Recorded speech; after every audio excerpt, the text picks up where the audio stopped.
지금까지의 강의들에 이어 오늘 저는 동성애를 경험하고 또 탈동성애까지 경험한 사람으로서 차별금지법이 과연 진정으로 동성애자를 포함한 성소수자, 대표적으로 게이, 레즈비언, 트랜스젠더, 양성애자 등을 위하는 법인지, 정작 그들이 당할 수 있는 권리의 침해와 또 그들의 가족들, 특별히 그들을 사랑하고 보호해야 할 부모들이 받을 수 있는 역차별은 없는지, 그리고 마지막으로 이 법이 통과되었을 때 교회들의 탈동성애 사역에 미칠 영향은 무엇인지에 대해서 나누어 보도록 하겠습니다. 첫째로, 차별금지법은 진정으로 성소수자들을 위한 법인가에 대해서 나누어 보겠습니다. 질문을 먼저 하나 드리길 원하는데요. 여러분은 탈동성애가 가능하다고 생각하십니까? 이 질문은 굉장히 중요한데요.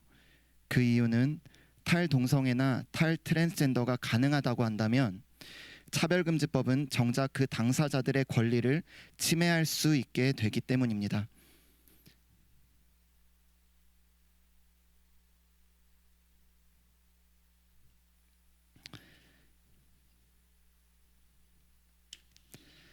지금의 의학계와 상담심리학계는 탈동성애를 포함한 성소수자들의 회복을 위한 상담과 치료를 금지하는 방향으로 나아가고 있습니다. 이미 영국, 호주, 브라질, 몰타, 멕시코, 미국의 캘리포니아, 뉴저지, 워싱턴 DC, 오리건에서는 이미 전환 치료를 금지하고 있습니다. 이스라엘은 금지 법안을 추진 중에 있고 독일, 에콰도르, 미국의 일리노이와 콜로라도는 금지법 도입을 검토 중에 있습니다.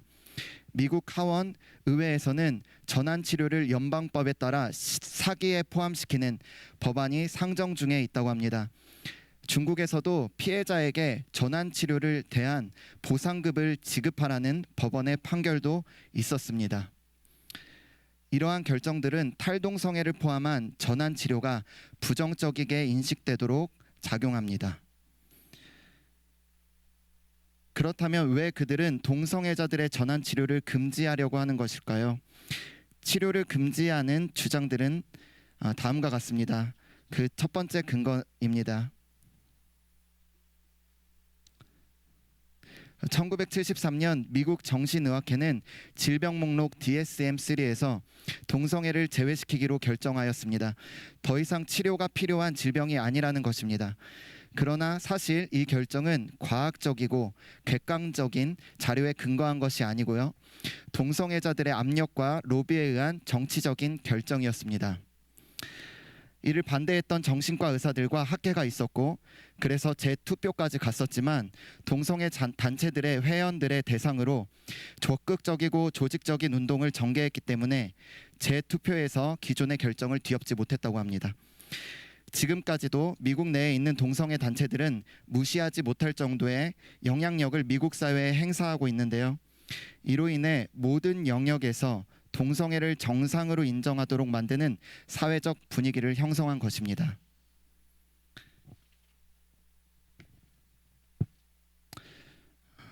그러면 그들이 말하는 두 번째 근거를 보겠습니다. 미국 심리학회와 미국 정신의학회는 2009년 발행한 공식 보고서를 통해 동성애자들에 대한 전환 치료는 효과가 없고 오히려 자기 비난, 자기 혐오, 가족 및 대인관계의 파탄, 성기능 장애, 우울증, 무기력증, 약물 남용, 자살 등의 위험성이 증가한다고 보고하고 있습니다. 이들은 전환 치료를 대신 동성애 확인 치료를 권하고 있는데요. 확인 치료란 그들의 성적 취향과 성 정체성을 지지해주고 자존감을 갖게 도와주는 치료를 말합니다. 지금 보시는 포스터는 2018년 개봉한 영화 보이 이레이즈드입니다. 이 영화는 비상식적인 방법으로 전환 치료를 시도했던 기독교 단체의 문제점을 고의적으로 부각시키면서 동성애 성향은 변하지 않고 때문에 모든 전환 치료는 효과가 없는 것으로 오도하게끔 제작되었습니다. 주인공의 부모님은 목회자로 나오십니다. 의도를 가진 설정이라고 볼 수 있죠. 결국 이들의 주장은 동성애는 선천적이다라는 잘못된 가정에 기초한 것입니다. 그러나 동성애 유전자가 없다는 것은 이미 과학적으로 증명되었습니다. 그들은 부정적이고 특정한 면을 부각시킵니다. 예를 들면 전기 충격 치료라고 남자를 보고 성적인 감정을 느꼈을 때 전기를 가해서 충격을 가하는 것입니다. 또 사이비적인 종교 행위를 통한 탈동성애를 부각시키면서 이 탈동성애에 대한 부정적인 인식을 하고 있습니다. 사실 이러한 치료들은 탈동성애의 극소수로 보편적이지 않은 방법들입니다. 동성애적 성향은 사실 변화가 가능하다는 것이 이미 연구들을 통해 밝혀져 있습니다. 다음 보시겠습니다. 라메페디나 다이아몬드라는 학자가 연구한 결과인데요. 전환 치료에 노력 없어도 동성애자가 나이가 들면서 특히 청소년기를 지나면서 자연스럽게 동성 끌림이나 동성애 정체성이 바뀌는 경우가 많다는 것을 보고하였습니다. 미국의 인구 자료를 통한 연구에서는 인구의 2% 이상의 사람이 10년의 기간 동안 자연적으로 다른 성진함으로 바뀌었다고 합니다. 이 현상을 성진함 유동성이라고 하는데요. 이는 동성애가 선천적이므로 절대 평생 바뀌지 않는다는 주장을 반박하는 것입니다. 성진함은 성적 끌림이 향하는 대상 또는 성행위 대상이 이성인가 동성인가 또는 양쪽 모두인가 하는 것입니다. 저희 단체를 찾아오는 동성애자들도 마찬가지입니다. 그들은 처음부터 이러면 안 되는데 하고 동성애를 시작했다가 정말 안 되겠다 하고 저를 찾아온 것이 아닙니다. 전혀 돌이킬 생각이 없다가 어느 순간에 타의 또는 자의에 의해서 그들이 돌이키고 싶은 마음이 생기게 된 것입니다. 그리고 그 누구의 도움이 없어도 신앙의 힘으로 이미 변화된 사람들도 있었습니다. 이들의 예 역시 이러한 연구의 결과를 뒷받침해 주는 것입니다. 또한 동성애적 성향은 치료가 가능하다고 합니다. 니콜로시, 시들로 슈로더, 카르텐 등은 전환 치료가 효과가 있을 뿐 아니라 해롭지 않다는 것을 입증하였습니다. 동성애자들 중 상당수가 전환에 성공하였다고 보고하고 있습니다. 스피처는 전환 회복 치료로서 남자 동성애자의 64%, 여자 동성애자의 43%가 이성애자로 전환하였다고 보고하고 있습니다. 이후 동성애자들의 집요한 비판과 항의로 인해 자신의 연구 때문에 상처를 받았을 동성애자들에게 미안하다고 했으나 논문 철회는 이루어지지 않았다고 합니다. 그 이유는 제출한 논문이 학술적으로 인정받고 있다는 의미입니다.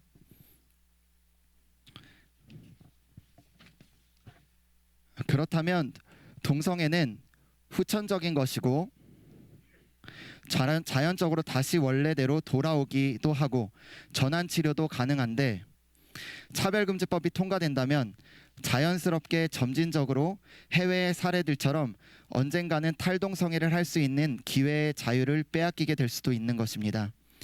그들이 원할지라도 불편과 불행에 대한 상담이나 치료를 받을 수 없게 되는 것입니다. 정말 성소수자들을 위한다면 그들이 다시 본래의 성 정체성과 성적 취향으로 돌아올 길도 열어놓아야 하는 것이 아니겠습니까? 성 정체성이 바뀔 수 있다, 원래대로 돌아갈 수 있다라고 만약에 차별금지법이 통과돼서 말한다면 그들은 고발당할 수도 있습니다. 왜냐하면 차별금지법의 처벌 근거는 매우 주관적이고 개인적이기 때문입니다. 내가 다 돌아가고 싶어서 그런 말을 했고 행동을 바꾸었는데 누군가 그것을 보고 불쾌하고 불편하다면 고발할 수 있지도 않을까요? 돌아가고 싶어도 말도 할 수 없고 도움도 받을 수 없다면 그것이 과연 누구를 위한 법일까요? 지금부터는 저희 단체를 찾는 내담자들에 대한 정보를 통해 좀 더 실제적인 설명을 드리고자 합니다. 저희 아이미니스트리는 2018년 12월에 출범해서 2020년 9월까지 총 22개월 동안 80여 명의 동성애자들을 상담했습니다. 한 달에 평균 3명에서 4명의 상담을 요청한 것입니다. 아이미니스트리 내담자들에 대한 이해를 돕기 위해 LGBT 분포도를 준비해봤습니다. 게이가 80%로 64명, 레즈비언이 10%로 8명, 트랜스젠더가 10%로 8명이었습니다. 남성 동성애자인 게이 이외에도 레즈비언과 트랜스젠더의 비중이 적지 않다는 것을 볼 수 있습니다. 이번에는 내담자들의 연령별 분포도입니다. 10대가 15%, 20대가 39%, 30대가 39%, 40대 이상이 7%로 20대와 30대가 대부분이지만 10대도 적지 않다는 것을 알 수 있습니다. 이번에는 탈동성의 의지에 따른 분류입니다.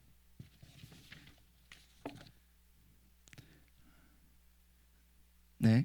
스스로 찾아온 사람이 61%, 부모님이나 전도사님 등의 제안 등으로 타인에 의해 왔다가 자의로 변화된 사람이 15%입니다. 타의에 의해 찾아와서 아직까지 의지가 없는 사람이 24%입니다. 누군가 강요를 하거나 설득하지 않았는데도, 누군가 비난하거나 조롱하거나 차별하지 않았는데도 마음과 생각의 변화를 받아 본인의 의지로 찾아온 자들이 절반 이상을 차지하고 있습니다. 또한 타의에 시작했지만 자발적인 의지로 변화된 사람도 15%나 됩니다. 이것이 무엇을 의미할까요?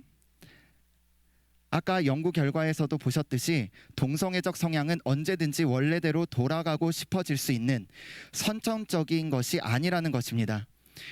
이것은 차별금지법을 통과시키려고 하는 이 시점에서 얼마나 중요한 사실인지 모르겠습니다. 지금 당장 내가 동성애자라고 철석같이 믿고 있어도, 그렇게 사는 것이 너무 좋다고 할지라도 언젠가는 그 사람도 하나님께서 지으신 원래의 모습대로 돌아가고 싶어질 수 있다는 것입니다. 지금의 법은 이들이 동성애자라고 해서 차별하지도 않고 이들이 돌이킨다고 해서 그것을 막지도 않고 있습니다. 굳이 차별금지법이 통과돼야 하는 이유는 없는 것입니다. 마지막으로 내담자 80명 중에 유의미한 변화를 나타낸 사람들의 비율입니다. 절반인 40명이 실제 동성애와 관련된 행동에 현저한 감소를 보였습니다. 동성애와 관련된 행동이란 자위, 포르노 시청, 동성과의 신체적 접촉, 동성과의 연락 및 관계 형성 등을 모두 포함한 내용입니다. 스스로 의지를 가지고 변화하고자 하는 자들이 대부분이기 때문에 비인격적인 방법이 아니라 상담과 격려와 복음의 제시를 통해 그것이 힘겹고 때로는 느릴지라도 변화가 있는 것입니다. 차별금지법이 통과된다면 탈동성애 사역은 어려워질 것입니다. 동성애가 죄라고 설교하는 것과 동성애자들이 동성애를 벗어나도록 돕는 일도 막히게 될 것입니다. 그렇다면 이들은 어디로 가야 합니까? 이들은 더 이상 교회에서 상담을 받거나 교회로부터 진리의 복음을 들을 수 없게 되는 것입니다. 지금의 이 결정들은 동성애자들에게 생명을 줄 수도 있고 생명을 빼앗을 수도 있는 기로에 있는 것입니다.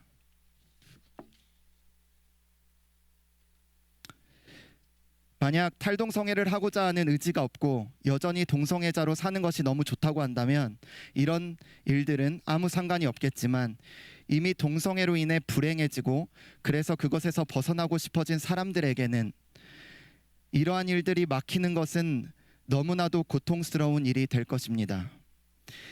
왜냐하면 그들은 이미 알고 있기 때문입니다. 이것이 정상적이지도 않고 행복하지도 않고 건강하지도 않고 자신의 삶을 파괴적인 어둠으로 몰아가고 있다는 것을 말입니다. 얼마 전에 저희 내담자, 저희 형제 중에 한 명이 이렇게 아이미니스트리를 말했는데요. 저에게 상당히 감동이고 하나님의 은혜였습니다. 그 형제가 저에게 이렇게 말하는 것입니다. 선교사님, 아이미니스트리 얼마나 감사한지 몰라요. 아이미니스트리는요, 마포대교의 사랑의 전화 같아요. 제가 아이미니스트리를 만나지 않았다면 저는 지금 이 땅에 있지 않을지도 모르겠습니다. 무엇을 말하는 것일까요? 탈동성애 사역은 생명과 직결되어 있다는 것입니다. 탈동성애 사역은 결코 사람을 죽이는 것이 아닙니다. 사람을 살리는 것이 이 탈동성의 사역입니다.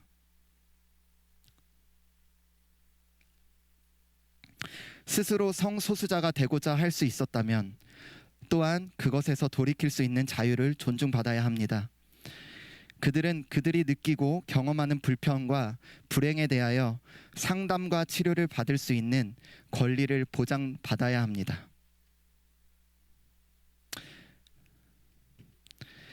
동성애와 성전환은 하나님의 말씀대로 그 육체에 상당한 보응을 받게 하는 행위입니다. 이것은 그 행위에 대한 결과가 건강하지 못하다는 것입니다. 이것은 단순한 가설이 아니라 이미 통계적으로 입증된 사실입니다.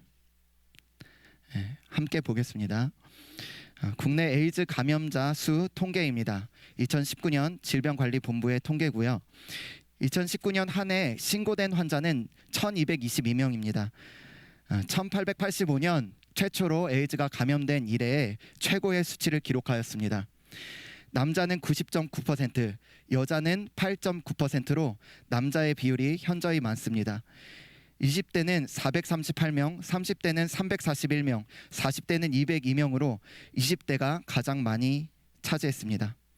감염 경로의 81.7%가 성접촉에 의한 것이라고 밝혀졌는데요. 이 중에 동성 간 성행위로 감염된 자들이 442명으로 53.8%를 차지해서 이성애로 감염된 비율을 초과했습니다. 동성애자가 인구의 2% 정도이고 그 중에서도 남성 동성애자의 비율이 1%라면 총 감염 원인의 40% 가까이를 차지하고 있는 동성애자의 비율은 상당히 많은 것입니다.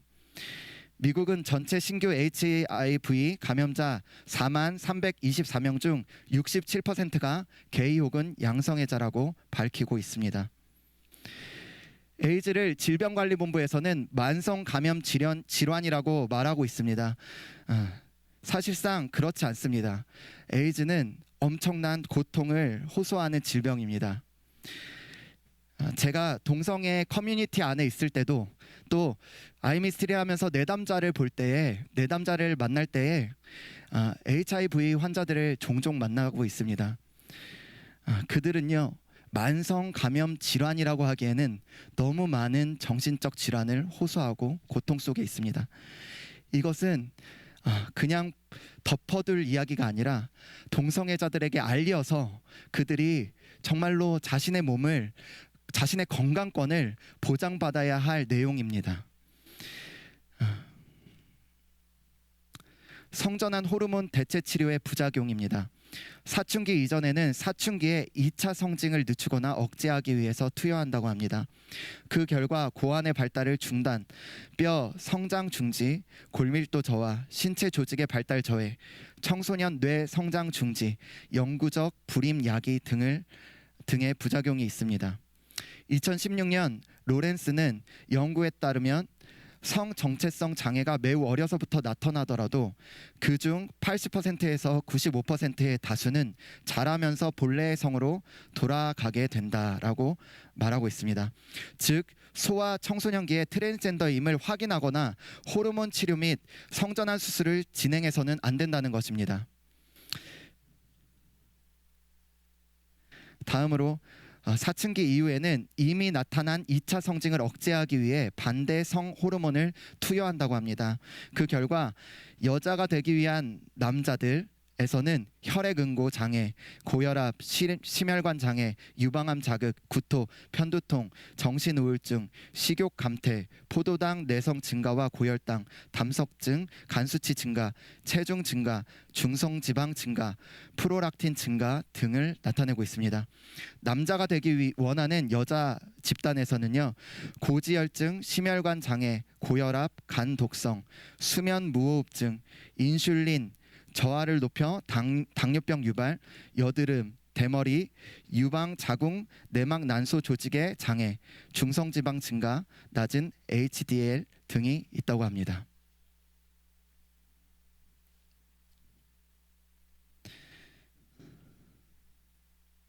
다음으로 성전환 수술의 부작용입니다. 스웨덴의 데인네는 연구를 연구에서 성전환 수술 받은 사람들의 30년간 추적 연구하였다고 합니다. 연구 대상은 324명으로 전원이 법적으로 정당하게 수술을 받은 사람들이었습니다. 이 사람들을 연구했을 때에 사망률이 일반인보다 2.8배 높았고 자살률이 일반인보다 19.1배 높았습니다. 정신장애로 정신병원에 입원한 자들이 일반인 기준 2.8배 높았습니다. 또한 범죄율이 높았는데요. 이 범죄율이 높은 집단은 FTM, 즉 남성이 되고 싶은 여성에게서 나타났습니다. 그 이유는 아마 남성 호르몬 때문이라고 보여지고 있습니다. LGBT들은 동성애와 성전환으로 말미암아 그들 자신의 몸에 일어나는 일에 대해서 알 권리가 있습니다. 그러나 차별금지법을 통과시키고 동성애를 합법화하려는 자들은 이러한 정보를 정확하게 제공하고 있지 않습니다. 그리고 법이 통과된다면 이러한 정보를 드러내는 일이 더욱 어려워질 것입니다.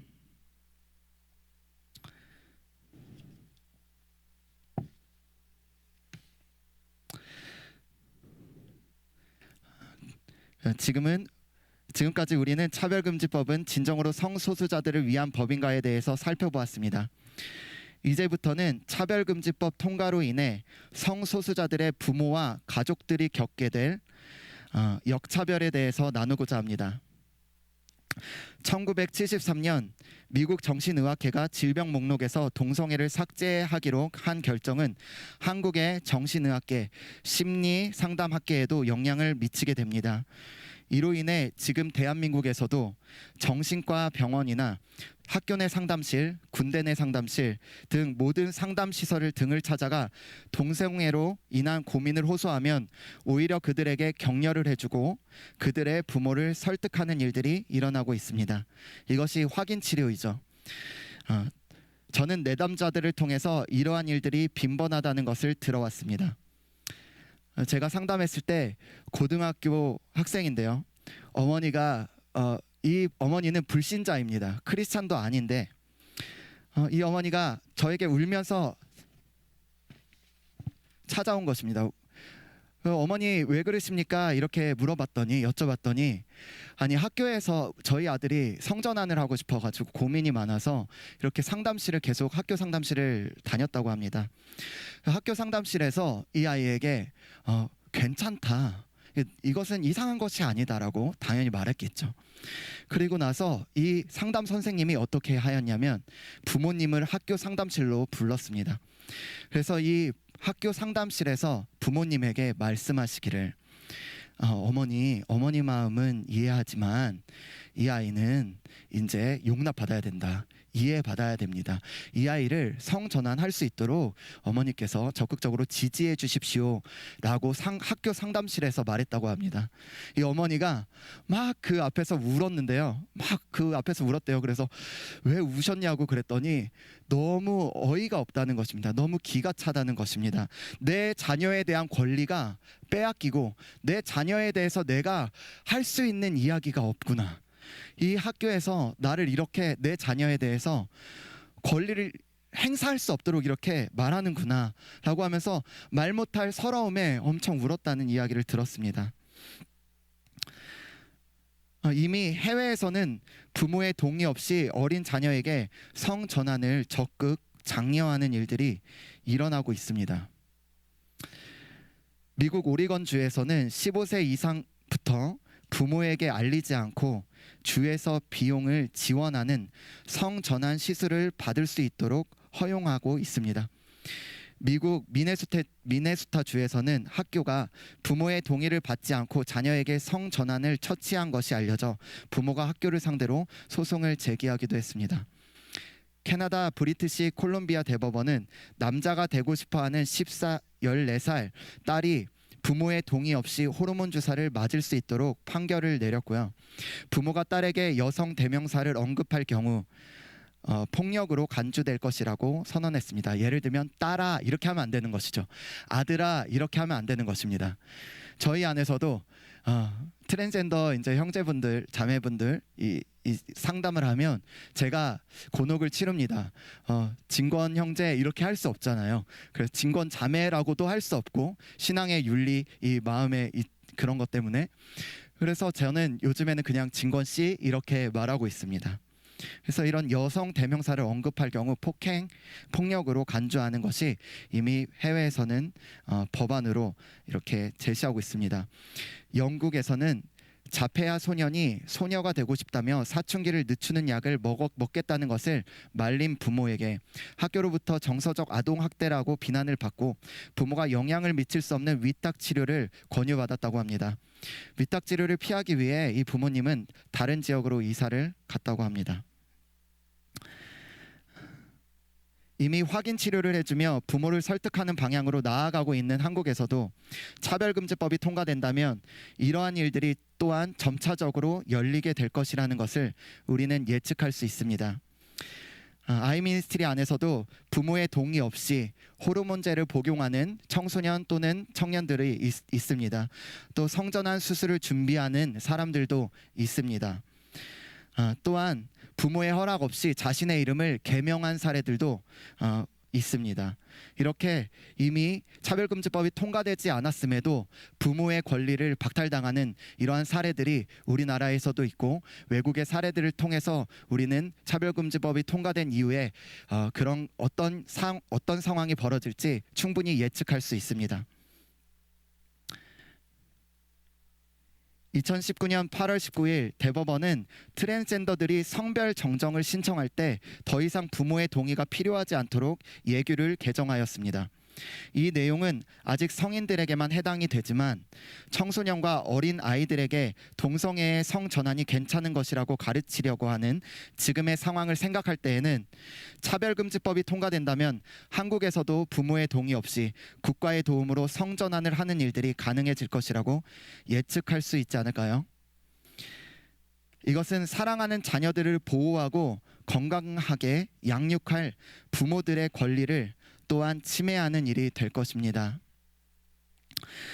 제가 가끔 간증할 때나 이렇게 탈동성에 대해서 말할 때 이 부분을 강조하는데요. 어떤 부분이냐면 부모님들의 눈물입니다. 부모님들의 진정성입니다. 어떤 부모가 자녀를 차별하고 혐오할 수 있을까요? 그 부모님들이 저에게 와서 거의 첫 번째 내담에서 첫 번째 상담할 때 통곡을 합니다. 이렇게 감정을 억누르다가 막 우십니다. 동성애자들은 또 그러한 부모님을 둔 자녀들은 우리 부모님은 기독교에 미쳤어요. 우리 부모님은 정말로 나를 차별하고 있어요 라고 말하지만 제가 느낄 때에는 그 부모님들은 자녀를 너무 사랑하는 것이죠. 이것이 어떻게 차별이겠습니까? 이것은 진정한 사랑 아니겠습니까? 그 자녀가 성전환을 하고 그 고통과 그 어려움을 겪게 될 것을 부모님이 생각하니까 그냥 말리고 싶은 것 아닐까요? 너무 내 자녀가 어떻게 그냥 자신의 성을 바꾸는 것을 박수치면서 웃을 수 있는 부모님이 어디 있겠습니까? 그 부모님들은 지나친 기독교에 빠진 것도 아니었고요. 동성애를 혐오하고 차별하는 것도 아니었습니다. 그저 자신의 자녀를 사랑하고 아끼는 마음에서 그들을 말리고 있는 부모님들이었습니다.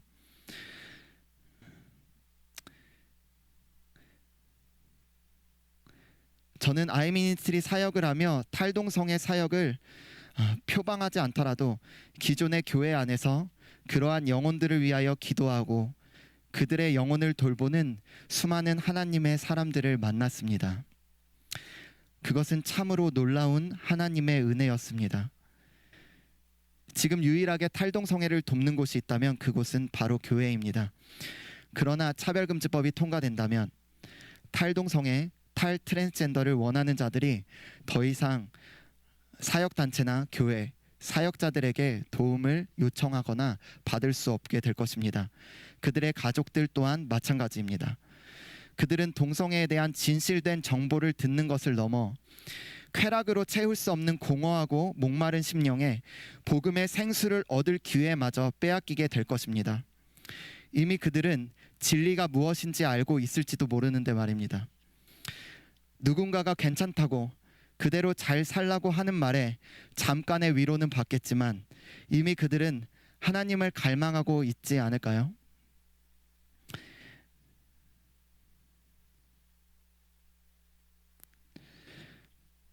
미국의 탈동성애 사역 단체였던 엑소더스 인터내셔널은 이제 문을 닫았습니다.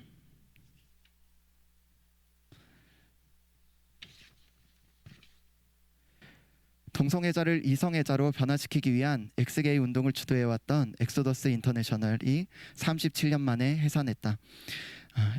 AFP의 20일 보도에 따르면 알란 챔버스 엑소더스 인터내셔널 회장은 열린 연례 회의에서 우리는 그동안 우리의 이웃인 사람과 성경 모두를 존중하지 않는 세계관에 갇혀 있었다며 엑소더스 인터내셔널 해산을 발표했습니다.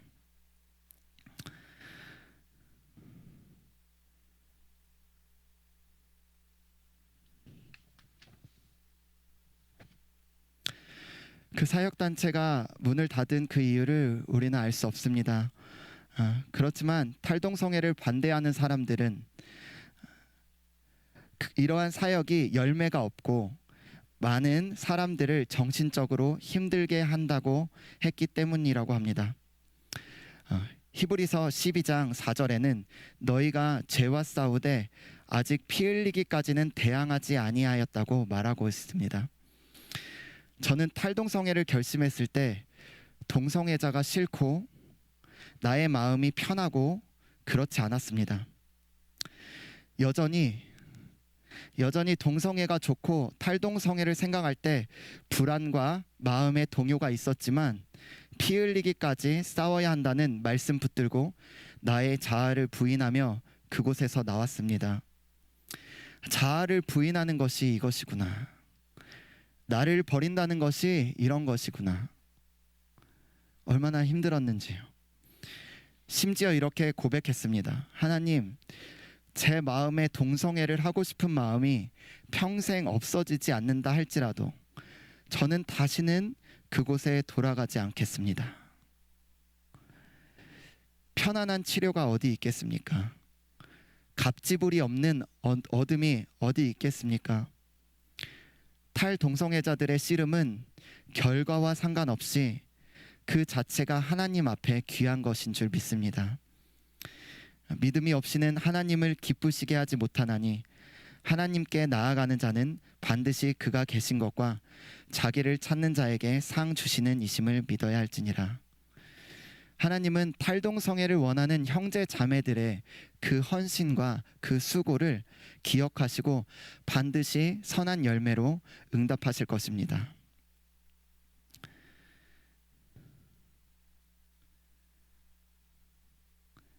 저희 아내 얼마 전에 유명한 방송인이 상담을 의뢰했습니다. 이름만 들어도 알 수 있는, 아주 유명하진 않아도 그래도 인지도가 있는 그러한 사람이 탈동성애를 결심하고 아이미니스트리에 방문하였습니다. 이 사람은 하나님을 사모하였고 사랑하였고 교회를 다녔지만 동성애의 유혹에서 벗어날 수 없이 수십 년을 살았다고 합니다. 그런데 얼마 전에 어떠한 사건을 통해서 하나님을 만나는 그러한 일이 있었습니다. 말씀을 통해서 어느 날 어떠한 일 가운데 로마서 1장을 읽다가 그곳에 동성애에 대해서 자세히 나오지 않겠습니까? 남자가 남자와 더불어 부끄러운 일을 행하였다. 이런 말씀을 읽는데 이게 나를 향한 말씀이구나 하면서 갑자기 모를 어떠한 마음에 움직임이 있었다고 합니다. 그리고 엄청 울고 그날 오랫동안 불면증에 시달렸는데 그날 편하게 잤다고 합니다. 그리고 나서 내가 어떻게 하지?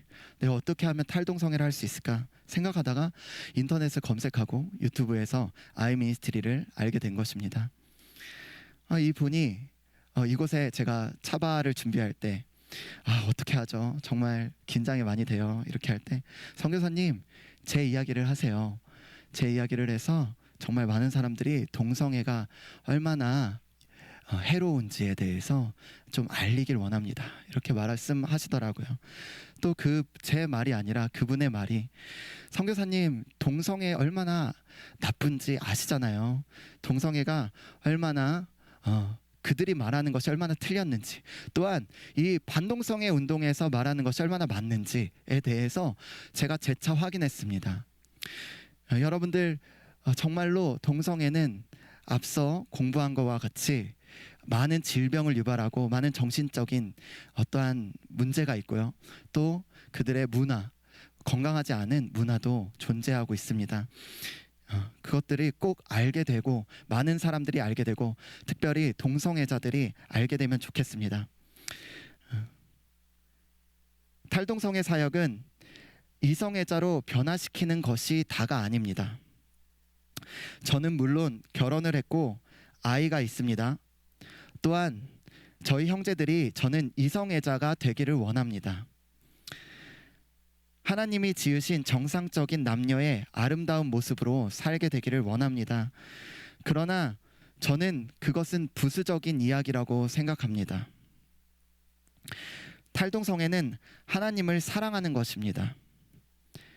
탈동성애 사역은 하나님을 사랑하게 하는 사역입니다. 요한복음 14장 21절에 나의 계명을 지키는 자라야 나를 사랑하는 자니 나를 사랑하는 자는 내 아버지께 사랑을 받을 것이요 나도 그를 사랑하여 그에게 나를 나타내리라 말씀하고 있습니다. 하나님을 사랑하는 것이 무엇일까요? 나보다 말씀을 우선순위로 하는 것, 내 원대로 하지 마시고 아버지의 원대로 하소서라고 예수님처럼 나의 의지를 내려놓는 것, 세상의 가치를 버리고 하나님의 가치를 취하는 것이 하나님을 사랑하는 것인 줄 믿습니다. 성경에서 수많은 사람이 동성애를 정죄하고 하나님이 미워하시는 행위라고 하는데, 나의 옳음으로 성경의 옳음을 바꾸려고 한다면 그것은 하나님을 사랑하는 것이 아닌 나를 사랑하는 증거일 것입니다. 탈동성애의 확률, 통계는 중요하지 않다고 생각합니다. 하나님은 불가능이 없으시고 치료하시고 구원하시고 승리를 주시는 하나님이십니다. 그러한 하나님을 붙들고 나간다면 탈동성애는 가능합니다. 예수님께서 나는 부활이요 생명이니 나를 믿는 자는 죽어도 살겠고 무릇 살아서 믿는 자는 영원히 죽지 아니하리라 이렇게 말씀하셨습니다. 우리는 생명을 얻을 권리가 있습니다. 그 권리를 찾을 수 있습니다. 이 방송을 보시는 동성애자 분들이 계시다면 여러분들은 반드시 동성애에서 나올 수 있는 길이 있고 복음 안에서 또 과학적인 입증 안에서 이미 가능하다고 말하고 있으니 여러분들도 용기를 내어 탈동성애를 하시기를 권면합니다.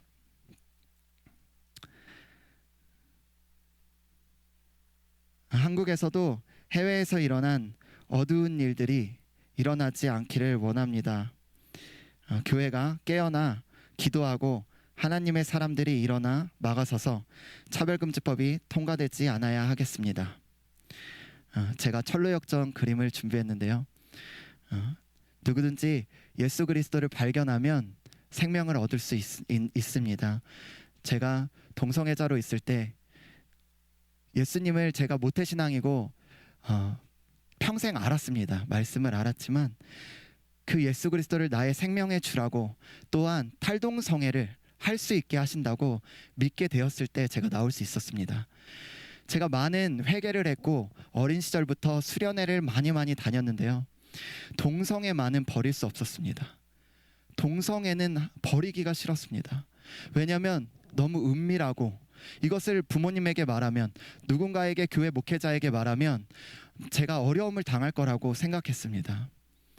그렇지만 제가 정말로 동성애에서 빠져나오고 싶다는 마음이 점차 강하게 들고 동성애에 대해서 부정적인 생각도 들고 정말 이 갈등을 할 때에 이제는 진짜 나가야겠구나. 이대로 계속 살면 안 되겠구나.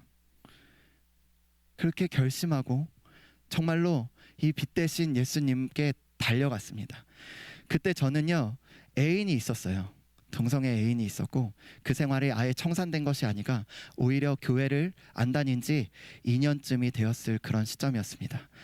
아주 3개월에 한 번, 6개월에 한 번, 그 어두운 때에 하나님은 저에게 은혜를 베푸시고 저에게 그 동성애에서 나올 수 있는 은혜를 베푸셨습니다. 여러분들도 또 동성애자분들, 이 방송을 보시는 동성애자분들도 나올 수 있습니다. 얼마든지 탈동성애 할 수 있고요. 정말로 이 차박 아카데미를 통해서 동성애가 막아지고 탈동성애 운동이 활발하게 되고 외국의 사례와 같이 우리나라도 전환 치료가 금지되고 탈동성애 사역이 멈추는 것이 아니라 오히려 복음이 확장되고 탈동성애 사역이 점차 증가되기를 원합니다. 네, 오늘 저는 여기까지 강의를 준비했는데요. 기도하고 마치겠습니다.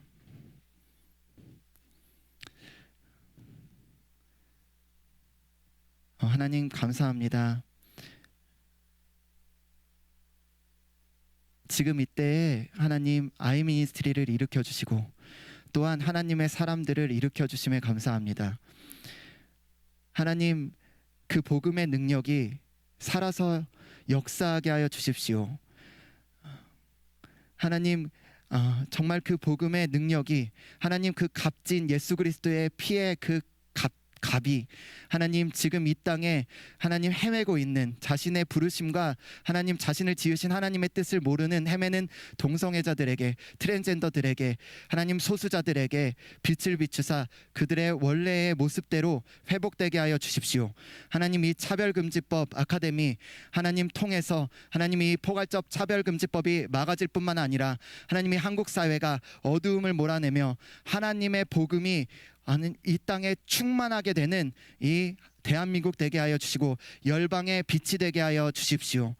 하나님 감사합니다. 그렇게 역사하실 주님을 찬양하며 예수님의 이름으로 기도했습니다. 아멘.